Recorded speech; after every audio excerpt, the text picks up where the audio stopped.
सबको जय मसीह की प्रियो।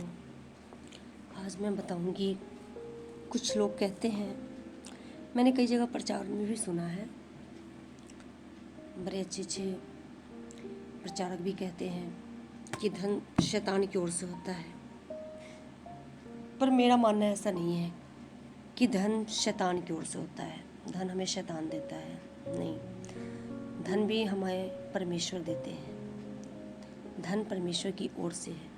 मैं आपको बताऊंगी प्रियो, अय्यूब की पहली पत्री से 6 से 11। एक दिन यहोवा के पुत्र उसके सामने उपस्थित हुए और उनके बीच शैतान भी आया।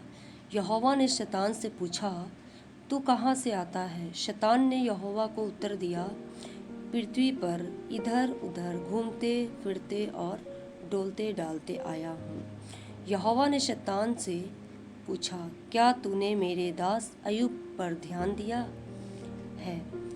क्योंकि उसके तुल्य खरा और सीधा और मेरा भय मानने वाला और बुराई से दूर रहने वाला मनुष्य और कोई नहीं है। शैतान ने यहोवा को उत्तर दिया, क्या अय्यूब परमेश्वर का भय बिना लाभ के मानता है? क्या तूने उसकी और उसके घर की और जो कुछ उसका है उसके चारों ओर बाड़ा बांधा है? तूने तो उसके काम पर आशीष दी है और उसकी संपत्ति देश भर में फैल गई है, परंतु अब अपना हाथ बढ़ा कर जो कुछ उसका है उसे छू, तब वह तेरे मुंह पर तेरी निंदा करे। शैतान ने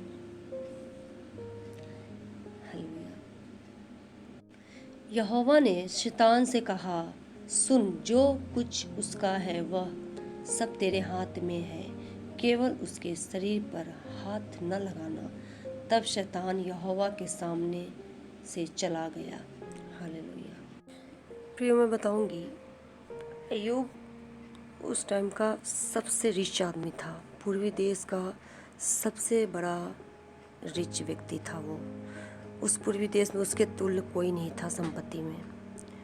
तो जाहिर सी बात है, अय्यूब परमेश्वर का भय मानने वाला था, बुराई से दूर रहने वाला खड़ा व्यक्ति था। तो अय्यूब वो सारी बातें मानता होगा।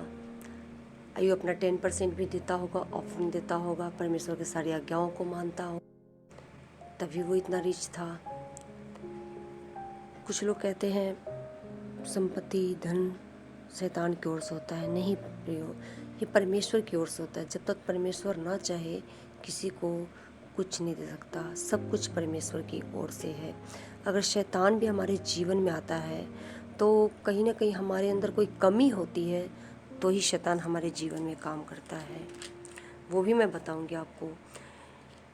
अय्यूब के जीवन में परमेश्वर की बड़ी आशीष थी, बड़ी दया थी, बड़ी कृपा थी परमेश्वर की अय्यूब के जीवन में। पर उसके जीवन में भी क्यों कमी आई? अय्यूब के जीवन में कहीं ना कहीं कोई कमी आया। वो कमी मैं बताऊंगी आपको। अय्यूब के जीवन में डर आया और एक डर ने उसकी सब कुछ छीन ली। मैं आपको बताऊंगी अय्यूब के जीवन में डर कैसे आया। अय्यूब के जीवन में डर कैसे आया मैं बताऊंगी। अय्यूब के 3 चैप्टर 25। अय्यूब जो सोचता था अपने मन में, वो क्या सोचता था? मेरे पास संपत्ति इतनी है, कोई जादू टोना न कर दे, मेरी संपत्ति न खराब हो जाए, मेरे बच्चे इतने खूबसूरत हैं, कोई हमारे बच्चे को कुछ ना कर दे। अय्यूब के जीवन में एक डर था। अय्यूब क्या कहता है? क्योंकि जिस डरावनी बात से मैं डरता हूँ वही मुझ पर आ पड़ती है, और जिस बात से मैं भय खाता हूँ वही पर आ जाती है। न शांति न विश्राम मिलता है, परंतु दुख ही दुख आता है। तो अय्यूब के जीवन में भी दुख कब आया? जब उसके अंदर कमी आई तभी आया, परमेश्वर की तरफ से नहीं आया। उसके जीवन में कमी आया और उसके जीवन में दुख आया, क्योंकि उसने अपने अंदर डर को पाला और वही डर उसके लिए दुख का कारण बना। और शैतान भी तभी उसके जीवन में एंटर किया जब उसके जीवन में डर आया। तो प्रभु सब कुछ देता है, हमें भय का नहीं, संयम, प्रेम, सामर्थ्य का आत्मा दिया है। तो जैसे जैसे हम प्रभु में बढ़ते हैं प्रियो, हमारे पास प्रभु हमारी हर एक ज़रूरत को पूरा करता है। तो चाहे जो भी परिस्थिति हो, किसी भी कंडीशन में दृढ़ विश्वास रखना है। हमें एक चट्टान की तरह अपने विश्वास को बना के रखना है। दुख आए या सुख आए, मुझे भय नहीं खाना है।